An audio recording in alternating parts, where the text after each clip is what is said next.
Una niña negra de 8 años encuentra una soga colgando en su porche, justo donde espera el autobús cada mañana. Detrás del juego hay un adulto frustrado que siembra odio a través de su propio sobrino. Pero lo que no sabían es que el padre de esa niña, un SEAL entrenado y sereno, estaba dispuesto a enfrentarlos con verdad y templanza. Y solo escuchen cómo esta historia dio un giro inesperado y por qué la justicia, al final, encontró el camino de regreso. Eran exactamente las 6:02 de la mañana cuando Lauren Reed giró el picaporte de la puerta principal, como hacía cada día. El cielo todavía conservaba el azul metálico de la madrugada y el rocío descansaba como cristales diminutos sobre las hojas de los pinos altos que rodeaban la calle. El sonido del motor del autobús escolar aún no se oía a lo lejos. Todo era silencio, excepto el crujido de la madera del porche bajo sus pies descalzos. Maya, su hija de 8 años, llevaba puesta su chaqueta de mezclilla con una calcomanía de mariposa en la espalda. Cargaba una mochila con estampado de unicornios mal cerrada, de la que sobresalía un libro de lectura. Caminaba distraída, aún medio dormida, cuando sus pasos se detuvieron bruscamente. «¿Mamá?», susurró, sin saber muy bien qué miraba. Lauren alzó la vista, y su corazón se detuvo por un instante. Ahí, colgando del brazo de hierro de la lámpara del porche, oscilaba una cuerda gruesa. Un lazo, cuidadosamente formado, se balanceaba suavemente con la brisa. No era una cuerda de juegos, no era un adorno. Era una señal, una amenaza sin palabras, brutal en su simpleza. El lazo colgaba justo encima de donde Maya solía esperar el autobús cada mañana. Por un segundo, Lauren no supo si gritar, correr o mirar a su alrededor buscando explicación. Todo su cuerpo se tensó. El aire le supo a metal. Un escalofrío la recorrió por dentro como una descarga eléctrica. El vecindario, tan cuidadosamente pintado de calma, con sus jardines recortados, banderas ondeando, perros ladrando a lo lejos, ahora le pareció un decorado falso. Algo había cambiado, algo se había roto. Maya no lloró. No hizo berrinche, solo dio un paso atrás, con los ojos fijos en la cuerda, y preguntó con voz temblorosa, «¿Dónde está papá?». Lauren no respondió, no podía, solo la abrazó, envolviéndola con su cuerpo como si su instinto supiera que había que protegerla no solo del objeto, sino de lo que ese objeto representaba. Dentro de la casa se oyó el sonido de pies descalzos descendiendo por las escaleras. Marcus Reed, alto, atlético, con la camiseta aún arrugada por el sueño, apareció en la puerta. Su mirada fue directamente al lazo. No preguntó, no reaccionó con gritos ni con furia, solo lo observó con una fijeza que lo decía todo. Era un SEAL de la Armada. Había entrenado para situaciones límite, sobrevivido en condiciones que muchos no imaginarían. Pero esa cuerda, esa imagen, no era parte de un entrenamiento. Era algo profundamente personal. No se movió de inmediato, se quedó unos segundos en silencio como quien analiza una amenaza en territorio enemigo. Luego, sin apartar la vista, dijo con voz baja y firme, «Pruebas». Lauren supo que Marcus no estaba hablando como soldado, no buscaba venganza, estaba pensando en justicia. Entró de nuevo en la casa, cruzó la sala con pasos precisos y sacó la cámara de su equipo. Al encenderla, algo en él cambió. Su rostro perdió expresión, su respiración se volvió constante. Era la misma concentración con la que había desactivado explosivos a miles de kilómetros de allí. Pero ahora, el campo de batalla era su propio hogar, y el objetivo, proteger a su hija. Mientras Lauren entraba con Maya en brazos, tratando de mantenerla alejada de la imagen que no debía haber visto jamás, Marcus tomaba las primeras fotos. Plano general, plano medio, detalle del nudo, el ángulo de la cuerda, la dirección del viento, incluso las huellas en la madera, todo era importante. No tocó nada, no maldijo, no hizo llamadas apresuradas. Sabía que ese momento, ese primer paso, era crucial. En ese instante, lo único que le importaba era esto. Su hija había visto ese lazo antes que él, y eso jamás debía repetirse. Desde dentro, Maya lo miraba desde el ventanal, en silencio. Marcus sintió su mirada, pero no se permitió girarse. Aún no. Primero debía hacer su parte. Primero, debía comprender con precisión con qué tipo de enemigo estaba tratando. Y en el fondo, lo sabía. Quien había dejado esa soga pensaba que lo hacía en secreto, con impunidad. Lo que no sabía es que había tocado a la hija de un hombre que no olvida, no se quiebra y jamás deja a su familia sin respuesta. El odio no nació aquella madrugada. Para entender lo que ocurrió frente al porche de los Reed, hay que retroceder semanas, incluso meses atrás.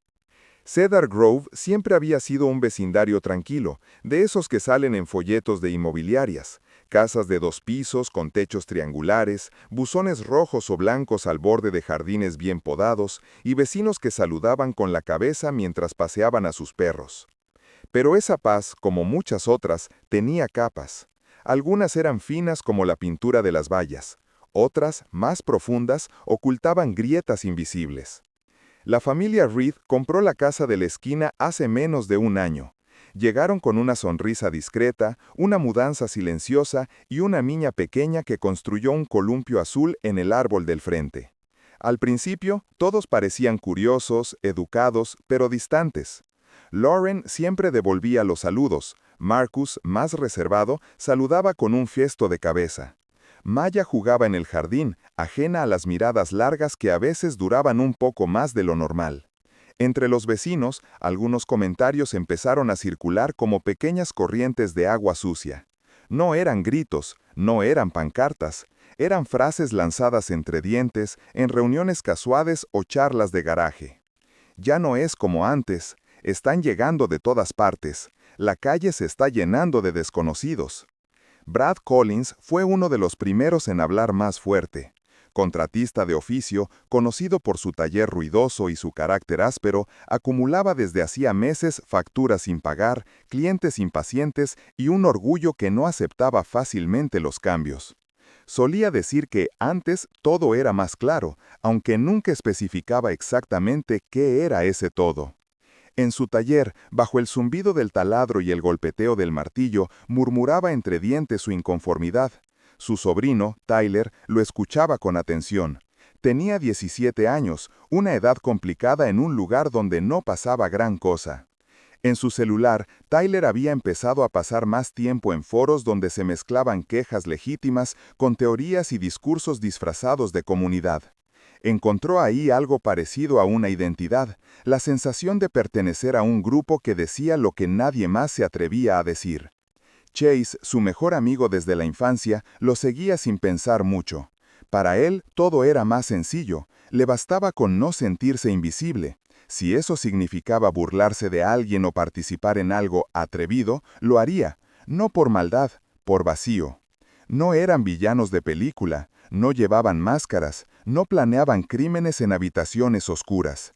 Eran adolescentes confundidos, arrastrados por la frustración y las narrativas de adultos que nunca aprendieron a hablar de sus miedos.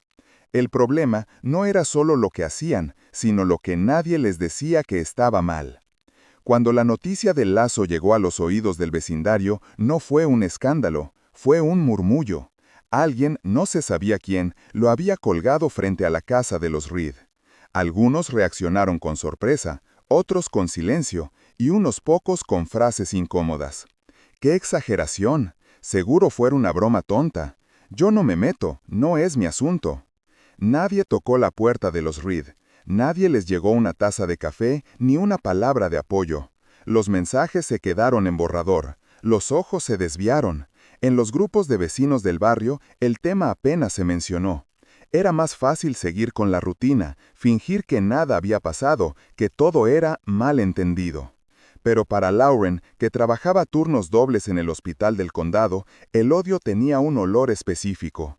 A metal, a guantes de nitrilo, al sudor de las salas de urgencias donde veía las consecuencias del abandono y la rabia sin nombre. No necesitaba que nadie le explicara lo que ese lazo representaba. Lo entendía en lo más profundo. Para Maya, la soga colgante se convirtió en una imagen que no lograba quitarse de la cabeza. Ya no salía sola al porche, preguntaba 2 veces si podía jugar en el jardín. Cada vez que pasaba un coche despacio frente a la casa, se le tensaban los hombros. Y para Marcus, ese lazo no era un simple acto de ignorancia o niñería. Era parte de un patrón que él sabía cómo leer, como quien interpreta los movimientos de un enemigo invisible. porque aunque muchos querían creer que ese acto había sido aislado, él intuía lo contrario. En todo conflicto, la señal más peligrosa es la primera que se ignora.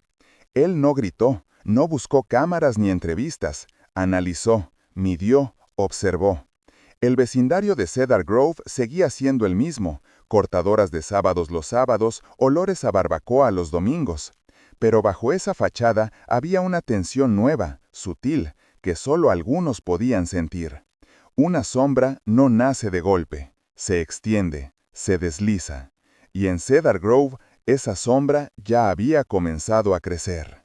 Marcus Reed se quedó solo en el porche cuando el resto de la casa volvió a cerrarse detrás de él.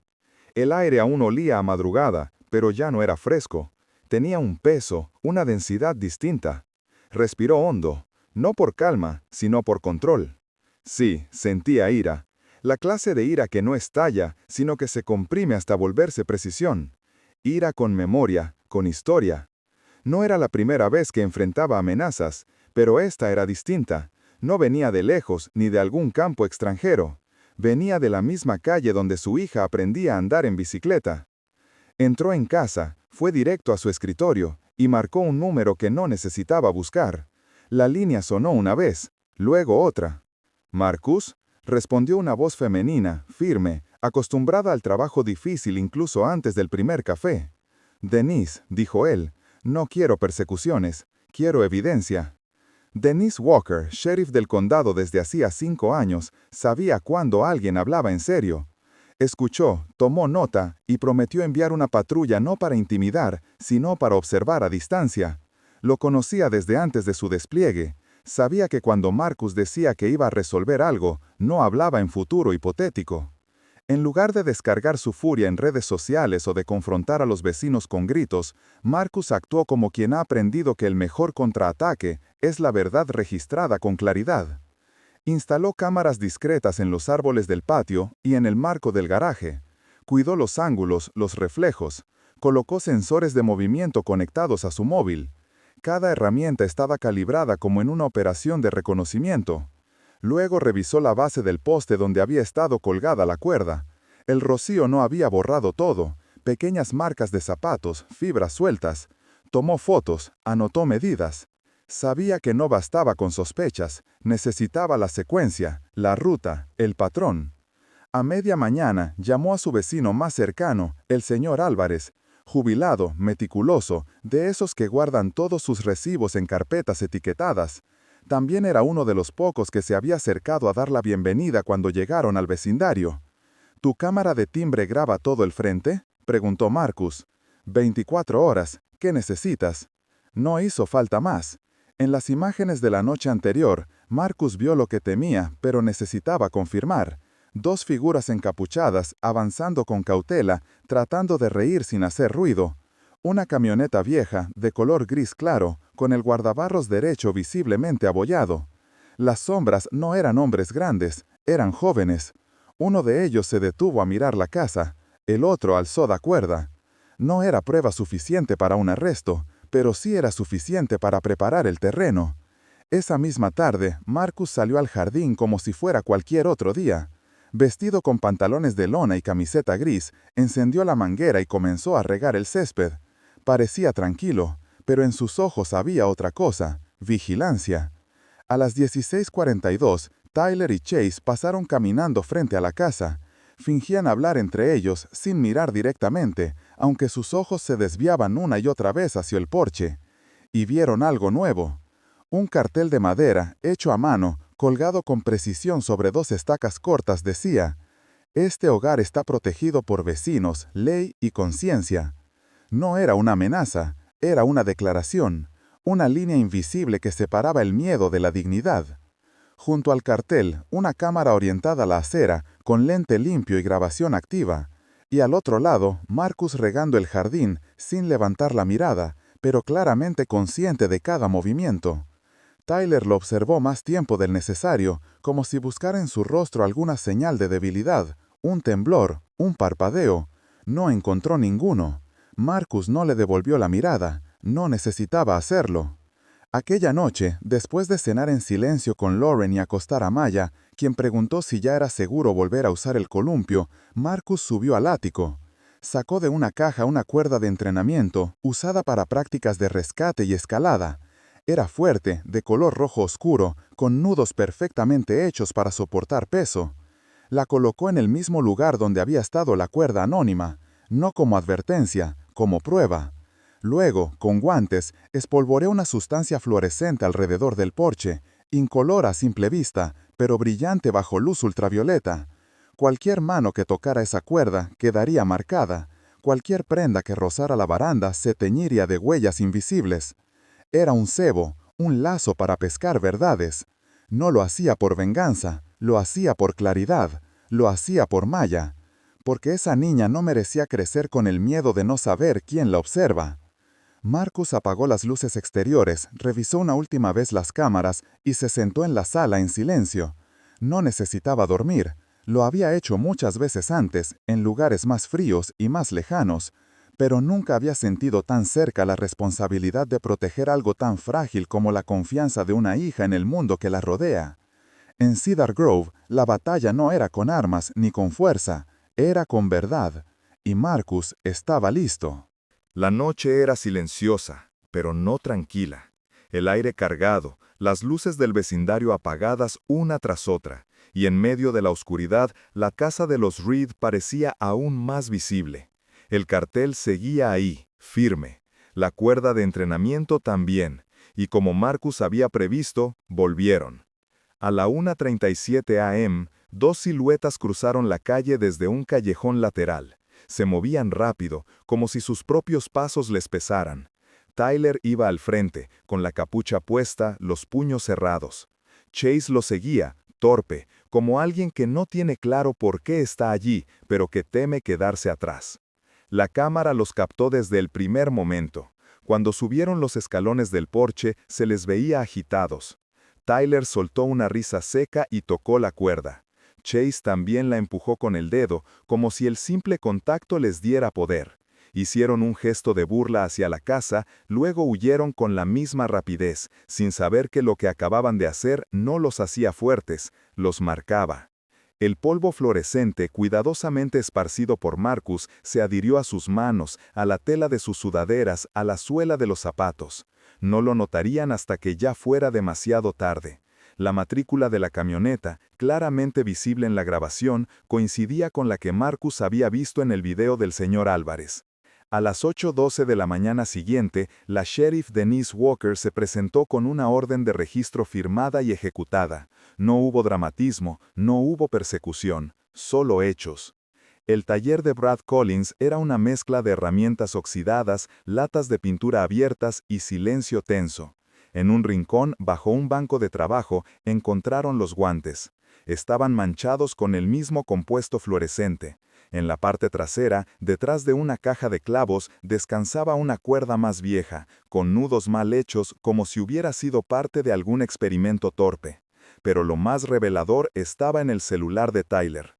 Decenas de mensajes de un grupo de chat con otros chicos del pueblo, adolescentes aburridos que compartían memes con frases disfrazadas de humor, pero cargadas de desprecio. Burlas, símbolos camuflados, referencias que, sin contexto, pasarían como chistes. En realidad eran pequeños fuegos encendidos uno tras otro en un círculo de validación mutua donde la vergüenza parecía no existir. No era una red organizada, era algo más común y por eso más inquietante. Un club de apatía colectiva donde nadie se atrevía a frenar al otro. Cuando los citaron a declarar, Brad Collins entró a la sala con pasos firmes, como si aún creía que tenía razón. En su mente todo era un malentendido exagerado. Se levantó antes de que se lo pidieran. Soltó, alzando la voz. Solo fue una broma. Estos chicos no querían hacer daño. Fue una estupidez, sí, pero no un crimen. En el silencio que siguió, se oyeron algunos suspiros, una silla crujió al fondo. Nadie lo interrumpió. Pero fue Marcus quien pidió la palabra. No lo hizo con rabia, no con voz temblorosa. Lo hizo de pie, con la misma calma que había usado al revisar las cámaras, con la misma firmeza con la que había dicho, pruebas. No miró a Brad, No miró a los chicos, miró al público, a los vecinos sentados en los bancos de atrás, aquellos que vivían a 3 casas de distancia, los que habían dicho, mejor no me meto, los que habían visto sin ver. Una cuerda, dijo Marcus, no es solo un pedazo de soga, es una memoria, un símbolo, una carga que no termina cuando se retira del gancho. Hizo una pausa, algunos bajaron la mirada. Mi hija tiene 8 años, se despertó como cada mañana esperando ir a la escuela, y lo que encontró fue una amenaza. Tal vez para ustedes fue una broma, para ella fue miedo, para mí fue una línea que no se cruza. Contó cómo Maya había dejado de usar el columpio, cómo preguntaba si podía salir sola al jardín, cómo una niña alegre se volvió silenciosa en pocos días. No habló de sus años como SEAL, no mencionó entrenamientos, ni misiones, ni logros, no necesitaba hacerlo. No vine a hablar de mí, vine a decir su nombre, Maya, eso es suficiente. En la esquina del estrado, Tyler bajó la cabeza, temblaba. Le habían ofrecido protección si cooperaba, y lo hizo, con voz baja, rota por la culpa que aún no entendía del todo. Mi tío, él dijo que si no hacíamos algo, si no mostrábamos que no nos íbamos a dejar, nos iban a quitar todo, el trabajo, el respeto, todo. No sonaba a excusa, sonaba a lo que era, una confesión, no tanto de un delito, como de una cadena de miedo. Un eco de generaciones que confundieron orgullo con violencia, un reflejo de inseguridad disfrazada de autoridad. Brad lo miró con incredulidad. Quizá por primera vez no tenía respuesta. Y en esa sala pequeña, bajo la luz artificial y los papeles apilados, la verdad dejó de ser una sospecha para convertirse en hecho. Una cuerda había caído, pero el silencio que la había permitido empezaba a romperse. La justicia no siempre llega con ruido. A veces lo hace en forma de papeles firmados, decisiones mesuradas y silencios que ya no duelen. Cuando la fiscal del condado anunció los cargos formales, lo hizo sin cámaras, sin titulares. Pero para quienes conocían la historia completa, fue una señal de que algo finalmente se había enderezado. A Brad Collins se le imputaron delitos por intimidación agravada y conducta motivada por odio. No por el simple hecho de colgar una cuerda, porque no había sido él directamente, sino por su rol como instigador, por haber empujado, con palabras y presión, a otros a actuar en su nombre. Para Tyler y Chase, la fiscalía eligió otro camino: medidas juveniles, trabajo comunitario supervisado y un programa de justicia restaurativa. No fue clemencia, fue responsabilidad con propósito. La decisión no agradó a todos. Algunos querían castigo, otros preferían silencio. Pero Marcus entendió que el verdadero cambio no ocurre en una celda, sino en la mente de quien aprende. Por eso pidió participar, no como víctima, como guía. El gimnasio de la escuela secundaria de Cedar Grove olía a madera vieja y balones olvidados. Allí, en un círculo de sillas plegables, Marcus llegó con una caja de cuerdas. Las desenrolló con calma, colocó una en cada silla. Tyler, Chase y una docena de chicos, algunos del chat, otros no, lo observaron en silencio. Hay nudos que se usan para atar, y hay nudos que salvan vidas en el mar. Dijo sin levantar la voz. Todo depende de quién los hace, y por qué. Les enseñó a hacer nudos de rescate, de seguridad, de anclaje. Les mostró que una cuerda puede ser una herramienta de unión, no de amenaza, que todo objeto, como toda persona, puede tener más de una historia. Algunas manos temblaban al principio, pero poco a poco los nudos comenzaron a tomar forma. La práctica se convirtió en metáfora, y el ambiente en posibilidad. A la última sesión asistió Maya, con permiso de su madre. No se sentó en el círculo, se quedó en la parte de atrás, con un frasco de pintura azul en las manos. Esperó hasta el final, luego se acercó a los chicos y les dijo, sin miedo, que necesitaba ayuda para repintar su columpio. Nadie se negó. Salieron al patio. Los mismos que habían compartido burlas en un chat, ahora sostenían brochas con manos aún marcadas por el trabajo. No pidieron perdón con palabras, pero el silencio con el que pintaron fue más sincero que muchos discursos.